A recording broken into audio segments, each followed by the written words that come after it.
SMP di Kota Jambi kekurangan siswa baru pada PPDB di tahun ajaran 2024 hingga 2025. Air sungai di Desa Sukamaju, Kabupaten Muaro Jambi diduga tercemar limbah industri.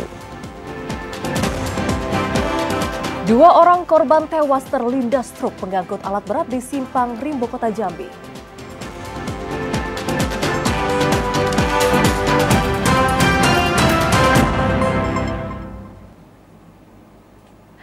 Selamat sore pemirsa, hari ini Selasa 9 Juli 2024, Jambi hari ini hadir kembali menyapa Anda dengan beragam informasi aktual dari Provinsi Jambi. Selain 3 berita utama tadi, redaksi kami juga telah menyiapkan sejumlah informasi penting dan menarik lainnya untuk Anda. Bersama saya Yogi Aprilianto. Dan saya Vidya Francisca, inilah Jambi hari ini selengkapnya.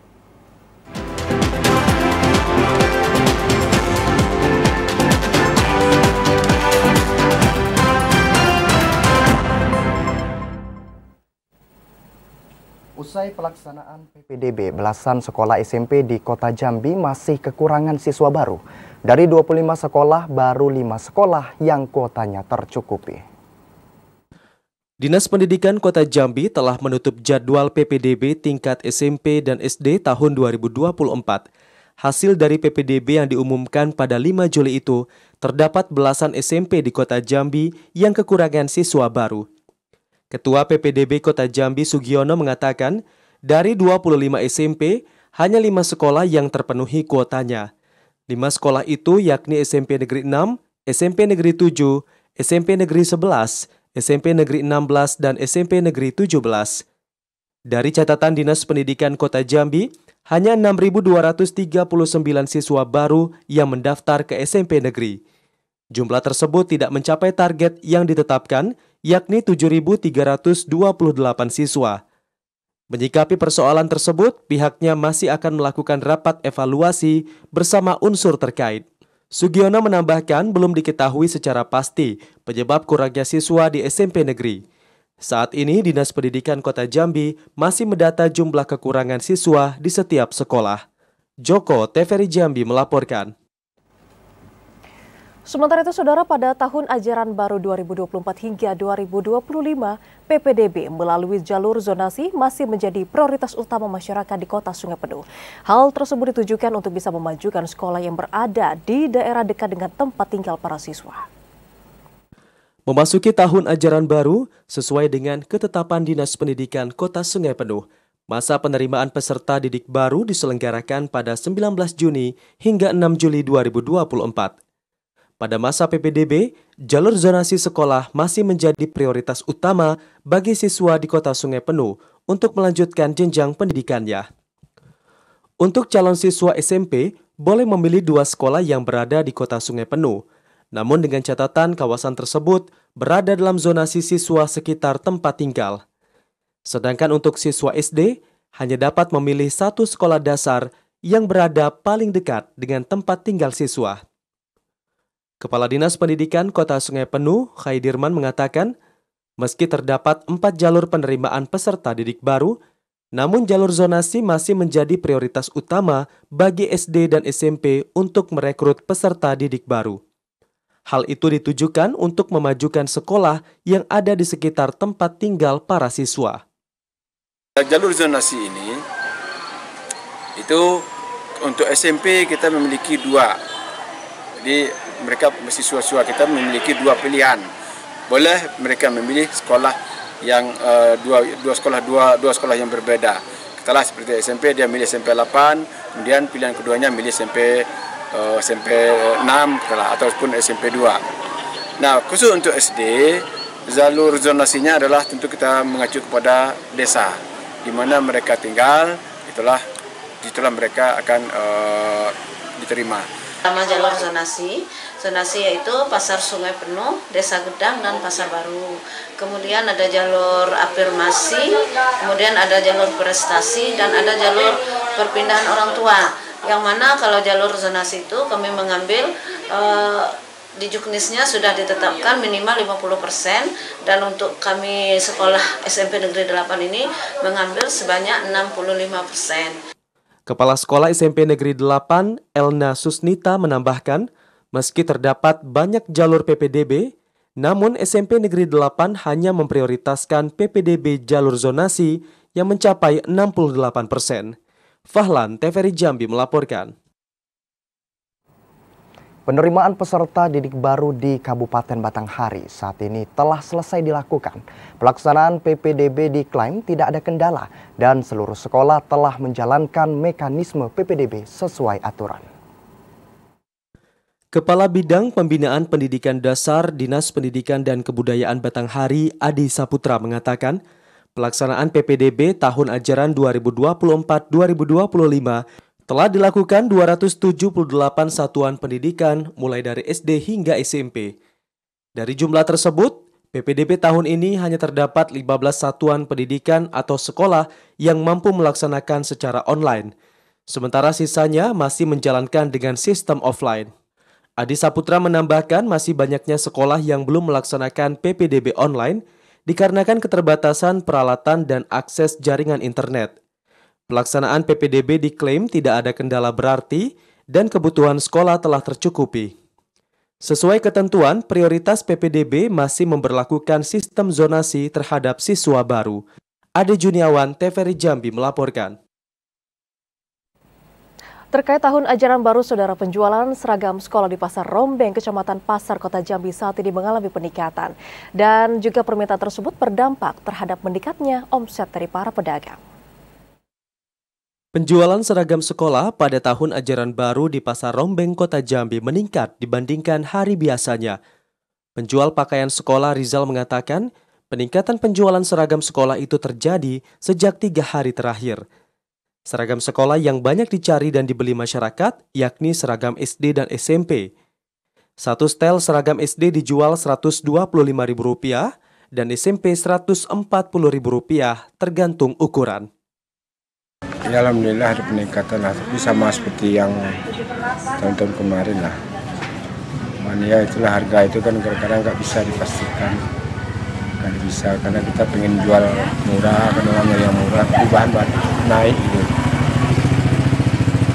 Terpaksa lah seperti biasa kan, kalau yang dapat rezeki ya rezeki kita yang dijual, kalau enggak ya orang keliling dulu. Rizal memprediksi penjualan seragam sekolah akan terus meningkat hingga beberapa hari ke depan, seiring akan berakhirnya masa libur sekolah. Asyar, TVRI Jambi melaporkan. Manggala Agni Daerah Operasi Sumatera 12 Sarko menggiatkan patroli pengawasan karhutlah.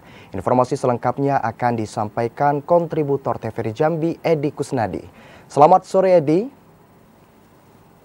Ya, selamat sore. Ya, Edi, hingga saat ini apakah kasus karhutlah telah terjadi di Kabupaten Sarolangun? Baik, terima kasih. Untuk saat ini memang berdasarkan data dari Manggala Agni sepanjang Januari hingga akhir Juli kemarin, mereka baru menemukan 18 titik hotspot yang terpantau di wilayah Kabupaten Sarolangun. Meskipun dalam beberapa hari terjadi hujan, mereka tetap siaga melakukan patroli ke sejumlah wilayah yang rawan terjadi karhutlah. Ada beberapa kecamatan yang menjadi titik utama fokus dari Manggala Agni. 4 kecamatan ini yaitu Kecamatan Sarolangun, Kecamatan Air Hitam, Kecamatan Pauh, Mandi Angin.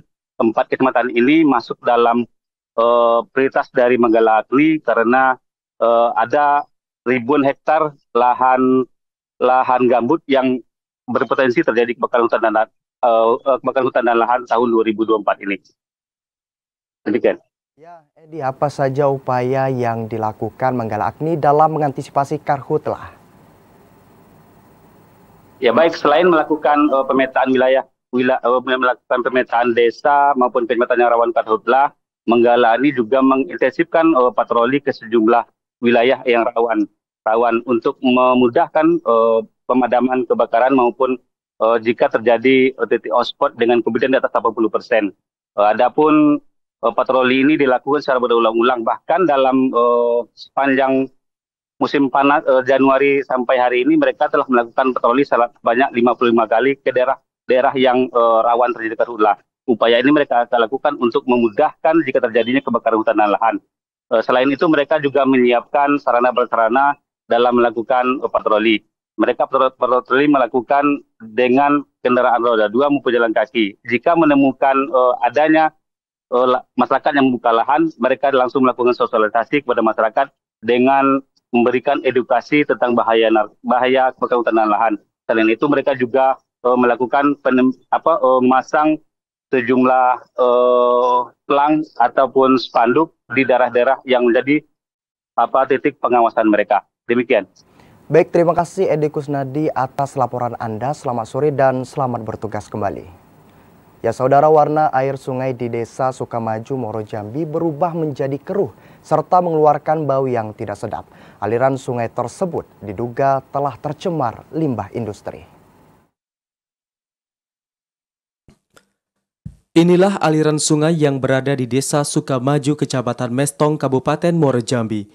Kondisi air yang berubah menjadi keruh dan mengeluarkan bau tidak sedap sangat mengganggu pernafasan warga di sekitar aliran sungai.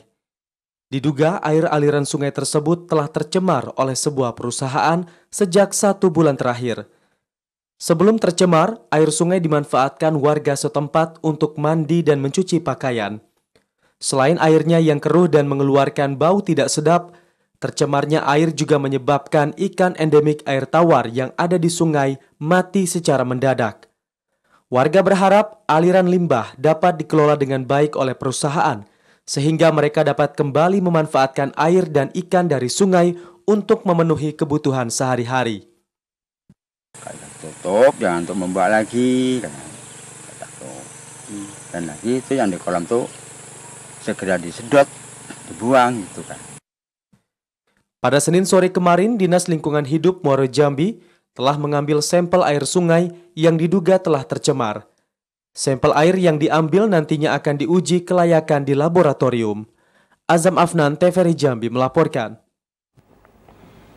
Saudara, Pantarlih di Kabupaten Sarolangun terkendala mengakses aplikasi e-Coklit akibat sejumlah daerah tidak ada internet. Informasi selengkapnya usai jeda. Tetaplah bersama Jambi Hari ini.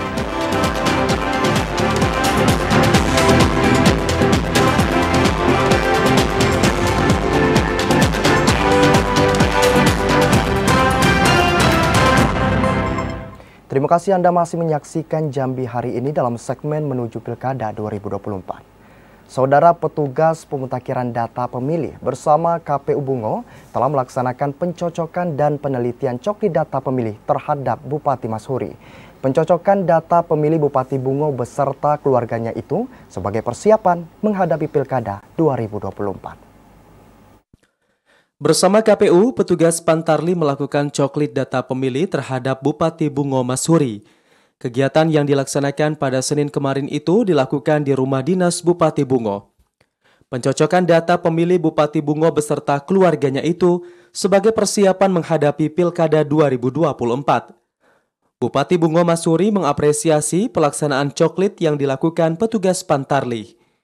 Coklit merupakan bagian dari rangkaian kegiatan pemutakhiran data pemilih yang dilakukan oleh Pantarlih. Proses ini melibatkan kunjungan langsung dari rumah ke rumah untuk memastikan akurasi data pemilih. Pelaksanaan coklit merupakan langkah awal yang krusial dalam rangka memastikan data pemilih yang valid dan akurat. Dukungan dan partisipasi aktif dari masyarakat menjadi kunci utama suksesnya pemutakhiran data pemilih. Mashuri berharap masyarakat dapat terbuka dan antusias dalam menyambut kedatangan petugas Pantarlih untuk mendaftarkan diri mereka pada Pilkada Serentak 2024.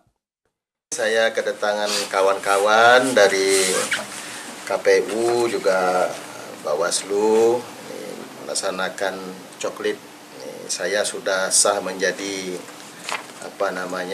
salah satu pemilih di Kabupaten Bungo. Kami tentu berharap dengan para petugas dan juga masyarakat untuk sama-sama kita mengawasi mulai dari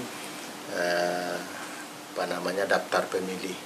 Mashuri mengimbau masyarakat untuk menjadi pemilih yang cerdas dan berpartisipasi dalam menyukseskan Pilkada Serentak 27 November mendatang. Muhriandi, TVRI Jambi melaporkan. Saudara, saat ini KPU Provinsi Jambi masih terus melakukan sosialisasi Pilkada Serentak 2024 kepada masyarakat. Dan sosialisasi tersebut salah satunya dengan melibatkan para petugas Pantarlih. KPU Provinsi Jambi meningkatkan target partisipasi pemilih pada Pilkada serentak 2024 mencapai 85%. Jumlah itu meningkat dari target partisipasi pemilih pada pemilu lalu yang hanya 83%. Komisioner KPU Provinsi Jambi Edison mengatakan pihaknya terus melakukan sosialisasi yang menyentuh langsung ke masyarakat. Sosialisasi itu salah satunya dengan melibatkan petugas Pantarlih yang saat ini masih melakukan pendataan para pemilih. Ya, upayanya saat ini salah satunya kita memberikan setiap hari memberikan pesan kepada teman-teman Pantarlih untuk mengingatkan masyarakat kita untuk hadir ke TPS pada hari Rabu tanggal 27 November tahun 2024 karena memang kan Pantarlih sedang bekerja door to door ke seluruh masyarakat di Provinsi Jambi yang akan memilih pada hari H besok.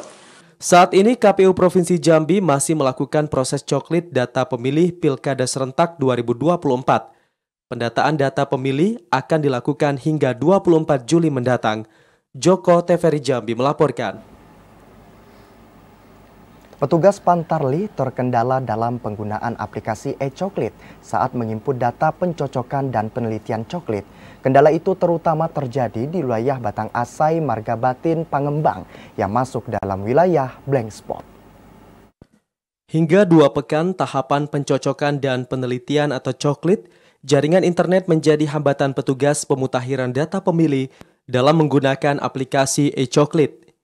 Komisioner KPU Sarolangun Divisi Perencanaan Data dan Informasi Edi Zamra mengatakan, secara umum pihaknya belum menemukan kendala yang berarti pada tahapan coklit.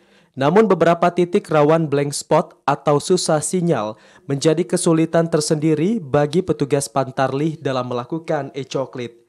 Petugas Pantarlih hanya dapat melakukan coklit secara manual. Kalau kendala di lapangan sejauh ini belum ada. Mungkin yang kendala mungkin secara pelaporan menggunakan aplikasi karena kita ketahui untuk Kabupaten Sarolangun kita masih banyak daerah-daerah yang blank spot, terutama di daerah Batang Asai yang daerah 7 desa di atas. Untuk secara aplikasi e-coklit terkendala. Sementara ruas jalan yang cukup ekstrim sejauh ini dapat dilalui petugas Pantarlih dengan menggunakan kendaraan roda 2. Edi Kusnadi TVRI Jambi melaporkan. Kita ke sorotan lainnya, Saudara. Kemendagri Republik Indonesia terus meminta kepada pemerintah daerah untuk bisa menekan lonjakan inflasi. Dan tak hanya harga saja, namun pemerintah daerah juga diminta untuk menjaga pasokan bahan pokok di pasar tradisional. Kementerian Dalam Negeri Republik Indonesia rutin melakukan rapat bersama dengan pemerintah daerah dalam pengendalian inflasi, tak terkecuali dengan pemerintah Kota Jambi. Dalam arahannya, Kemendagri Republik Indonesia terus meminta pemerintah daerah untuk menekan lonjakan inflasi. Hal itu dikatakan Sekda Kota Jambi Ridwan usai mengikuti Zoom meeting bersama Kemendagri. Ridwan menambahkan tim pengendalian inflasi daerah dan Satgas Pangan Kota Jambi terus memantau perkembangan harga. Jika terjadi lonjakan harga yang disebabkan kurangnya pasokan, pemerintah Kota Jambi akan segera menggelar pasar murah. Upaya itu dinilai efektif dalam menekan dan mengendalikan laju inflasi di Kota Jambi. Kedepannya penanganan inflasi, apalagi menghadapi nanti Natal tahun baru, akhir tahun kan berapa komoditi akan naik juga. Nah itu terus kita pantau tim TPID, Satgas Pangan sama Forkompinda. Jadi arahan Ibu PJ juga Ibu Wali Kota agar tim TPID ini terus memantau, memonitor perkembangan di harga pasar khususnya di Kota Jambi. Dalam pengendalian inflasi, pemerintah Kota Jambi juga meningkatkan kerjasama dengan kabupaten kota lainnya, khususnya dalam ketersediaan pasokan bahan pokok yang menjadi kebutuhan masyarakat. Joko TVRI Jambi melaporkan. PJ Bupati Muaro Jambi Raden Najmi mengajak Kades untuk memanfaatkan lahan pekarangan menjadi produktif. Salah satu upaya yang dapat dilakukan yakni menanam sayur-sayuran, terutama cabai. Untuk menjaga ketersediaan pangan, pemerintah Kabupaten Muaro Jambi merencanakan akan menganggarkan dana di setiap desa untuk memanfaatkan lahan pekarangan menjadi lahan yang produktif. Upaya itu diyakini dapat menjaga ketersediaan bahan pangan masyarakat. PJ Bupati Raden Najmi mengatakan, ada dua hal yang menyebabkan inflasi di daerah, yakni kurangnya ketersediaan dan lonjakan permintaan bahan pangan dari masyarakat. Agar ketersediaan dapat terjamin, Raden Najmi minta kepala desa untuk memanfaatkan lahan secara terpadu dengan menanam berbagai jenis tanaman, terutama cabai dan sayur yang cepat dipanen. Nanti melalui komunikasi dan koordinasi di antar kabupaten dengan desa, jadi upaya kita untuk mempertahankan ketersediaan pangan ini di Kabupaten Muaro Jambi, terutama untuk menekan angka inflasi, insya Allah akan berhasil. Hasil panen jenis pangan hortikultura yang dijual di pasar saat ini sebagian besar didatangkan dari luar kabupaten. Adanya gerakan pemanfaatan lahan yang ada di setiap desa akan menjamin pasokan dan stabilnya harga pangan di pasaran. Azam Afnan, TVRI Jambi melaporkan. Saudara, pemerintah Provinsi Jambi memberikan 2 duplikat patung arca ke Bandara Sultan Taha Saifuddin Jambi. Dan nantinya saudara, patung arca ini akan diletakkan di area bandara dengan harapan dapat mengenalkan kebudayaan Jambi pada penumpang pesawat dan juga para wisatawan.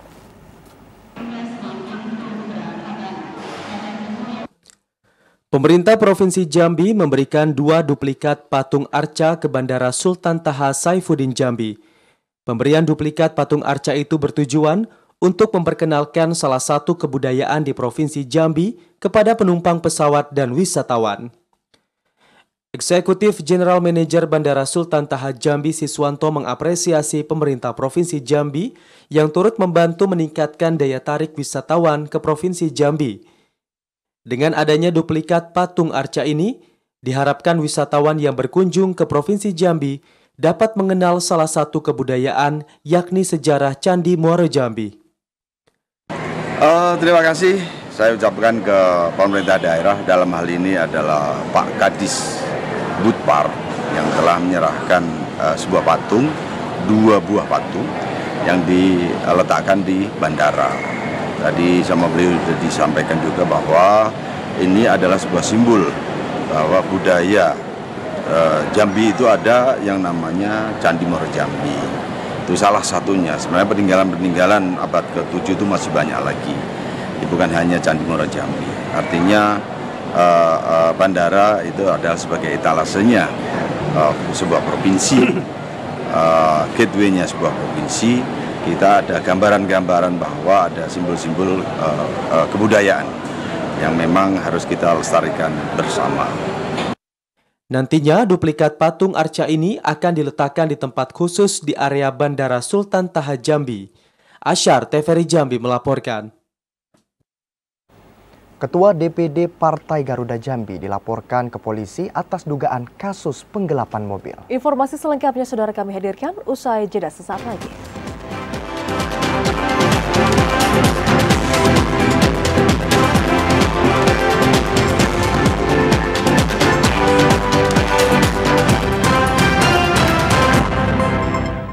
Terima kasih Anda masih menyaksikan Jambi hari ini dalam segmen Info Haji.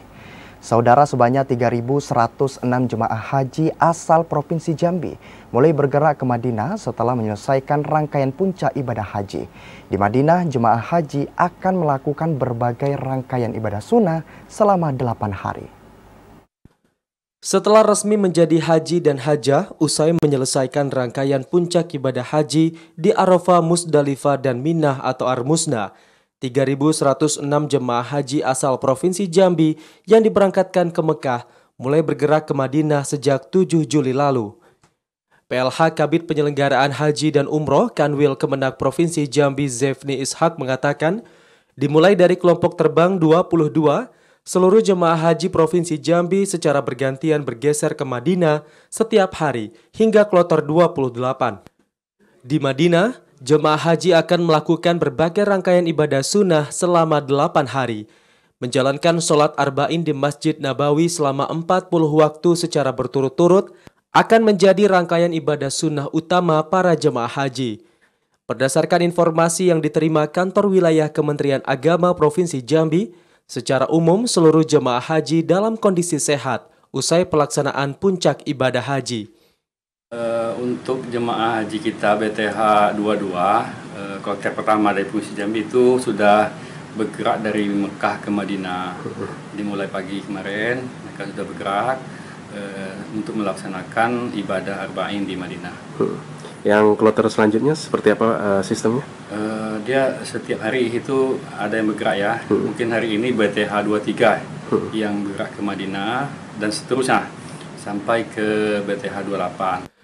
Jemaah haji asal Provinsi Jambi akan mulai dipulangkan secara bertahap dari Madinah dan diperkirakan tiba di embarkasi haji antara Provinsi Jambi pada 16 Juli 2024. Randy Arta, TVRI Jambi melaporkan. Sementara itu, saudara, jemaah haji asal Kabupaten Batanghari direncanakan akan pulang ke tanah air pada Rabu pekan depan. Dan untuk bisa mengetahui informasi selengkapnya dan untuk mengetahui seperti apa persiapan penjemputan kepulangan para jemaah haji asal Kabupaten Batanghari, saat ini kita sudah terhubung dengan kontributor TVRI Jambi, Ade Juniawan, langsung dari Kabupaten Batanghari. Selamat sore, Ade. Seperti apa persiapan yang saat ini sudah dilakukan oleh pemerintah Kabupaten Batanghari jelang kepulangan para jemaah haji di sana? Selamat sore Siska dan pemirsa TVRI Jambi. Usai melaksanakan berbagai rangkaian selama 30 hari lebih pelaksanaan ibadah haji yang dilakukan oleh pemerintah Provinsi Jambi, yang diikuti oleh para jemaah haji, khususnya Kabupaten Batanghari yang masuk dalam kloter 23 bersama Kabupaten Bungo dan Kota Sungai Penuh, dan direncanakan kepulangan jemaah haji sendiri akan dijadwalkan pada tanggal 17 Juli atau tepatnya pada Rabu pekan depan, di mana nantinya tahapan saat ini para jemaah haji yang berada dalam kloter 23 tersebut, yaitu Batanghari, telah bergeser atau bergerak ke Madinah sendiri, dan nantinya selama 8 hari para jemaah tersebut berada di sana untuk melakukan rangkaian kegiatan atau aktivitas ibadah haji, baik yang wajibnya maupun sunnah dari pelaksanaan ibadah haji sendiri. Dan dari informasi yang saya terima dari Kemenak Kabupaten Batanghari, nantinya keberangkatan atau kepulangan para jemaah sendiri untuk kloter 23 yang ada di Kabupaten Batanghari sendiri dijadwalkan berangkat dari Kota Madinah itu tanggal 16 Juli 2024 dan akan tiba pada Rabu pagi, pada tanggal 17 Juli 2024 maksud saya. Dan nantinya setelah itu, pada saat tiba di Batam, para jemaah akan istirahat sebentar menjelang untuk keberangkatan selanjutnya dari Kota Batam menuju ke Provinsi Jambi yang diperkirakan pada pukul 11.20 siang hari besok. Nah, nantinya untuk kepulangan sendiri, pihak pemerintah Kabupaten Batanghari akan melakukan penjemputan di bandara atau tepatnya di asrama haji, di mana nanti saat tiba di Bandara Sultan Taha Jambi, para jemaah akan dibawa sementara waktu untuk ke asrama haji, diistirahatkan sebentar menjelang diberangkatkan atau dikepulangkan ke daerahnya masing-masing, di khususnya untuk di Kabupaten Batanghari sendiri, Siska. Baik, Ade, nantinya apakah untuk titik lokasi akan ditempatkan pada satu titik saja atau seperti apa? Ya, berdasarkan dari informasi pihak Kemenak sendiri, nantinya untuk lokasi atau titik penjemputan dari pihak keluarga para jemaah sendiri akan dilakukan atau difokuskan di kediaman rumah dinas Bupati Batanghari, di mana nanti dilakukan di situ dikarenakan agar pihak keluarga tidak terjadi lebih tertib dalam proses penjemputan sehingga tidak menyebar kemana-mana. Nantinya sebelum pelepasan atau penjemputan nanti, pihak pemerintah Kabupaten Batanghari sendiri akan menyambut kedatangan dari para jemaah, dan nanti di sana akan dilakukan juga seremonial penjemputan, sehingga proses nanti pelepasan atau kepulangan para jemaah ke pihak keluarganya masing-masing akan dilakukan oleh Bupati Batanghari sendiri, Siska. Baik, Ade, kalau untuk segi dari skema pengamanan sendiri, apakah saat ini sudah boleh dipersiapkan oleh pemerintah kabupaten? Ya, berbicara soal pengamanan, pihak Kemenak sendiri saat ini tengah berkoordinasi dengan pemerintah maupun pihak kepolisian. Nantinya untuk proses penjemputan tetap dilakukan pengawalan dengan menggunakan kendaraan patroli yang ada di pihak Polres Batanghari sendiri. Dan nantinya direncanakan sedikitnya ada 3-4 bus yang nantinya akan membawa kepulangan jemaah yang dari titik penjemputan di asrama haji menuju Kabupaten Batanghari. Diperkirakan para jemaah akan sampai di Kabupaten Batanghari, tepatnya di Kota Muara itu sekitar pukul 16.00 sampai 17.00 waktu Indonesia bagian Barat pada 17 Juli nanti. Siska. Baik, terima kasih kontributor TVRI Jambi Ade Juniawan yang melaporkan langsung dari Kabupaten Batanghari. Terima kasih dan selamat bertugas kembali, Ade. Saudara, usai melakukan puncak dari ibadah haji, sebagian jemaah haji asal Kabupaten Tanjung Jabung Timur saat ini ada yang mengalami batuk dan juga flu. Tentunya kondisi ini disebabkan karena tingginya suhu yang mencapai 40 derajat Celcius. Jelang kepulangan jemaah haji ke tanah air, sebagian jemaah memanfaatkan waktu untuk melakukan berbagai amalan sunnah seperti umroh, ziarah, dan sholat di Masjidil Haram. Pelaksanaan amalan sunnah dilakukan secara jadwal regu masing-masing. Petugas haji daerah Kabupaten Tanjung Jabung Timur Taufik Hidayat saat dikonfirmasi via sambungan seluler pada Selasa 9 Juli 2024 sekitar pukul 6 waktu Arab Saudi mengatakan, usai melaksanakan kegiatan puncak ibadah haji beberapa waktu lalu, banyak jemaah yang mengalami sakit demam, batuk, dan pilek. Jemaah yang merasakan gejala tersebut diakibatkan perubahan cuaca atau suhu udara yang mencapai 40 derajat Celcius. Selain faktor suhu, keadaan tenda di Mina saat puncak haji juga melebihi kapasitas, membuat kenyamanan dan kesehatan seluruh jemaah haji juga ikut terganggu. Saat ini jemaah haji yang mengalami sakit sudah ditangani oleh dokter kloter dan diberikan obat. Taufik Hidayat menambahkan jadwal kepulangan jemaah haji asal Kabupaten Tanjung Jabung Timur ke Indonesia yang berjumlah 141 orang dan tergabung dalam kloter 25 BTH Embarkasi Batam dijadwalkan pada 18 Juli 2024 mendatang. Sebelumnya, jemaah haji akan bertolak terlebih dahulu ke Madinah untuk melakukan ibadah sunnah arba'in serta melakukan ziarah. Klifa Patria, TVRI Jambi melaporkan. Informasi lainnya, saudara, insiden kecelakaan maut terjadi di kawasan Simpang Rimbo, Kota Jambi. 2 orang tewas usai terlindas truk bermuatan alat berat ekskavator. Beginilah proses evakuasi 2 pengendara sepeda motor usai terlibat kecelakaan dengan truk pengangkut alat berat pada Senin malam. Kondisi jalan menurun serta padatnya warga yang menyaksikan membuat proses evakuasi 2 korban kecelakaan tersebut sedikit terhambat. Setelah kurang lebih 1 jam, kedua korban berhasil dievakuasi. Insiden kecelakaan ini terjadi saat truk pengangkut alat berat ekskavator melaju dari arah Mendalo menuju Simpang Rimbo, Kota Jambi. Setibanya di lokasi, truk gagal menanjak dan tiba-tiba berjalan mundur. Saat itu, pengendara sepeda motor tepat berada di belakang truk dan tidak dapat menghindar, sehingga 2 pengendara sepeda motor tersebut terlindas truk dan meninggal di tempat. Pasca insiden, sopir langsung melarikan diri. Cuman mungkin gara-gara tidak bisa bernapas, lama-kelamaan korban meninggal dunia, meninggal di tempat. 2 orang bang ya? 2 orang wanita, ibu-ibu 2 orang. Ibu 2 orang. Jenazah kedua korban langsung dibawa ke Rumah Sakit Umum Raden Matahir Jambi. Sementara truk dan motor langsung dibawa ke unit laka Polresta Jambi Simpang Pulai. Polisi masih mendalami dan mencari sopir angkutan alat berat tersebut. Ari Haryono, TVRI Jambi melaporkan.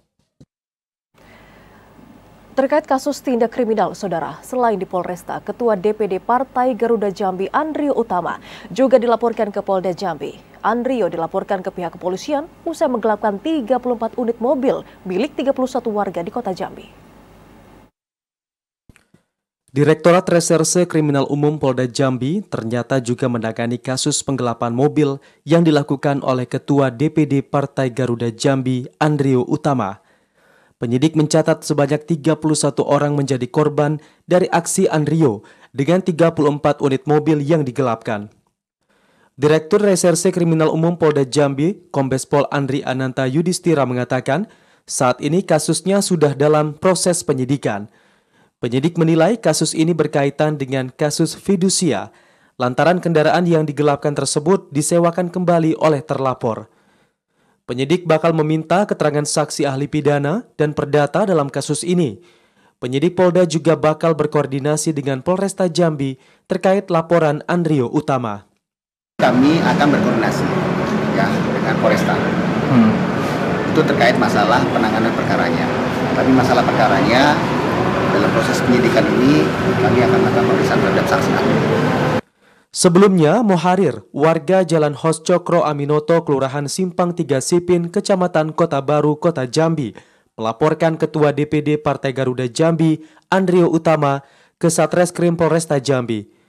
Moharir melaporkannya ke polisi lantaran nekat menggelapkan mobil Toyota Fortuner VRZ miliknya. Mobil yang seharusnya bakal transaksi untuk pergantian debitur itu ternyata dibawa kabur oleh pelaku dan tidak diketahui lagi keberadaannya. Ari Haryono, TVRI Jambi melaporkan. Wakil Gubernur Jambi Abdullah Sani menutup acara Festival Batanghari tahun 2024. Informasi selengkapnya saudara kami hadirkan di segmen editorial usai jeda.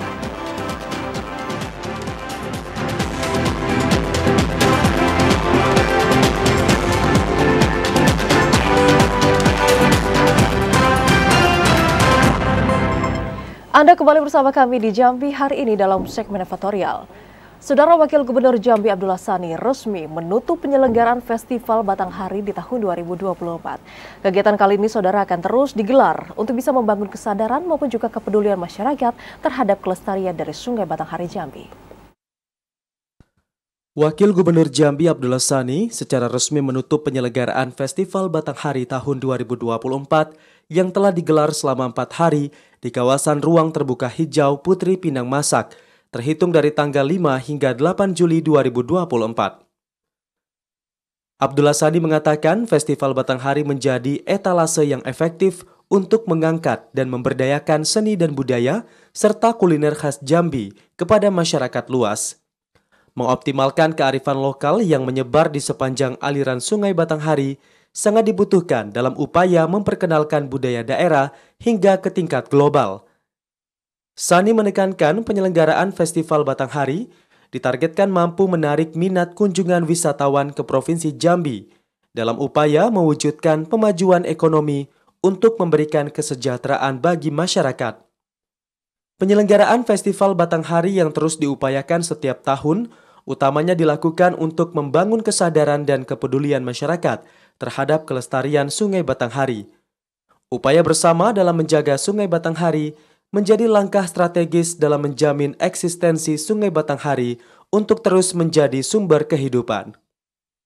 Besar harapan saya, harapan kami dan harapan kita dengan mengoptimalkan luas jangkauan promosi pariwisata daerah.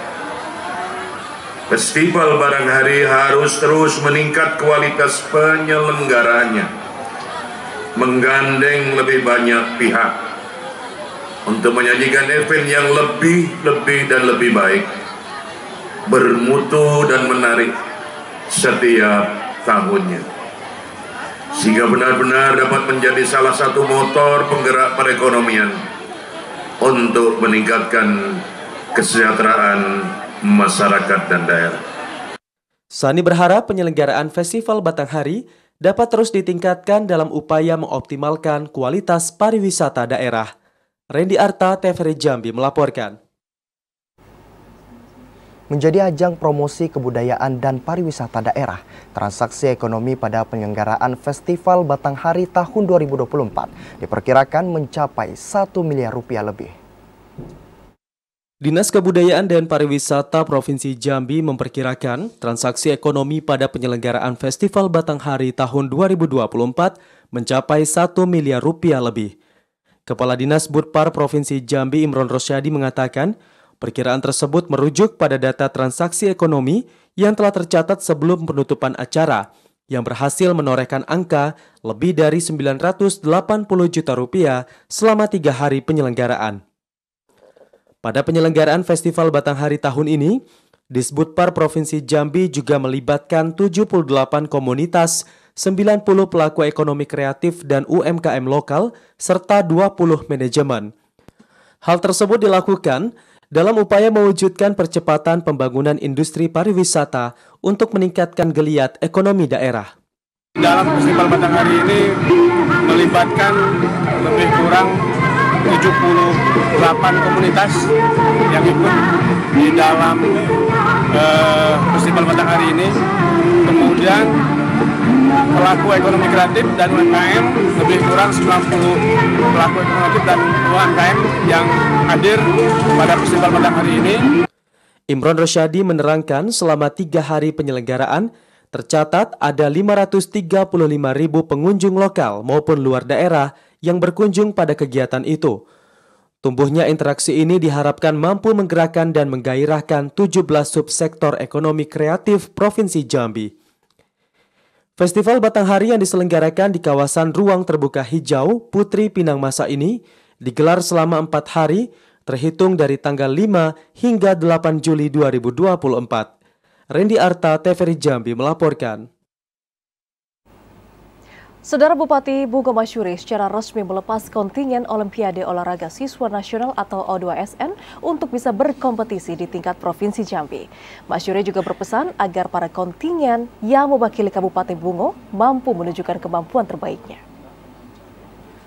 Bertempat di Wisma Ali Sudin, Bupati Bungo Masyuri secara resmi melepas kontingen Olimpiade Olahraga Siswa Nasional O2SN untuk berkompetisi di tingkat Provinsi Jambi. 44 kontingen itu merupakan pelajar terbaik di tingkat SD dan SMP. Masyuri mengatakan 44 kontingen O2SN merupakan siswa-siswi pilihan yang telah mengikuti berbagai tahapan seleksi di sekolah. O2SN tak hanya tentang persaingan, namun juga tentang nilai-nilai pendidikan dan pembelajaran yang dapat mengembangkan sikap dan karakter siswa. Masyuri berharap seluruh atlet, pelatih, dan ofisial agar memanfaatkan kegiatan ini sebagai ajang untuk kemampuan sehingga dapat meraih prestasi yang terbaik. Ini kita melepaskan kontingen O2SN tingkat SD, SMP dari Kabupaten Bungo menuju ke Kota Jambi di LPMP. Insyaallah akan dilaksanakan lomba O2SN tingkat Provinsi Jambi. Nah, kami menyampaikan ucapan selamat kepada adik-adik kita, anak-anak kita yang diutus, yang menjadi utusan dari Kabupaten Bungo. Untuk kita berharap, berdoa untuk anak-anak kita. Ini selain pengalaman yang luar biasa bagi pribadi mereka, kehidupan mereka juga kita berharap mereka juga berprestasi di tingkat provinsi dan nanti bisa menjadi utusan Provinsi Jambi di tingkat nasional. Kepala Dinas Pendidikan dan Kebudayaan Kabupaten Bungo, Endi, mengatakan 44 kontingen O2SN yang mewakili Kabupaten Bungo telah melalui seleksi ketat di tingkat kabupaten sebelum persiapan ke tingkat Provinsi Jambi. Endi meyakini kontingen O2SN Kabupaten Bungo dapat menampilkan yang terbaik dan meraih prestasi di setiap cabang olahraga yang diikuti. Kontingen O2SN tingkat SD dan SMP untuk Kabupaten Bungo di tingkat Provinsi Jambi. Pada saat ini kita mengirim seluruh atlet kita sebanyak 48 orang ditambah dengan pendamping total semua 58 orang. 44 atlet dari Kabupaten Bungo siap bertanding dalam O2SN tingkat Provinsi Jambi yang akan berlangsung mulai 8 hingga 11 Juli 2024 di Kota Jambi. Pada event kali ini, kontingen dari Kabupaten Bungo mengikuti 6 cabang olahraga, terdiri dari karate, bulu tangkis, atletik, silat, renang, dan senam. Muhriandi, TVRI Jambi melaporkan. Demikian Jambi hari ini saudara, terima kasih atas perhatian dan kebersamaan Anda. Dan saya Yogi Aprilianto. Dan juga saya Vidya Francisca pamit undur diri. Wassalamualaikum warahmatullahi wabarakatuh dan sampai jumpa.